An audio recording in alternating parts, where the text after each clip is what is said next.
Good evening. Only enemies speak the truth. Friends and lovers lie endlessly caught in the web of duty. That's my favorite quote from my favorite author of all time, Stephen King.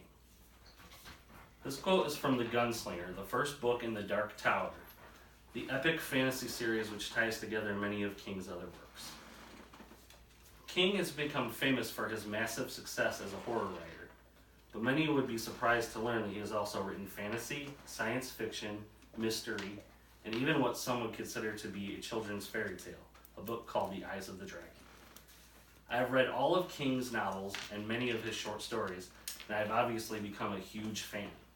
Today I will inform you about the life of this incredible author and discuss some of his writing and his accomplishments. First, I will discuss Stephen King's upbringing and his family life. According to StephenKing.com, Stephen Edwin King was born on September 21st, 1947. His parents separated when he was young, and he grew up in Durham, Maine, where his mother cared for his elderly grandparents. In 1966, King graduated from high school, and he went on to attend the University of Maine, where he was active in student government and also wrote for the school newspaper. In 1970, he earned a BA in English with a certification to teach at the high school level. During college, he met his future wife, Tabitha, who is also a successful author. Stephen and Tabitha have 3 children, Naomi, Owen, and Joe. Owen and Joe inherited the literary gift from their parents, and they are both authors as well. Recently, Sleeping Beauties, which was written by Stephen King and his son Owen, and Strange Weather, which was written by Joe, were on the New York Times bestseller list at the same time. Although he has found great success in his writing career, Stephen King has also faced many hardships. He admits that in the past he has struggled mightily with drinking and drugs. In an interview with Rolling Stone from 2014, King states that in 1978 or 79 he was drinking about a case of beer a night. Around this time he also began to do cocaine. In the Rolling Stone interview, he says that his novel Misery was all about his struggles with cocaine.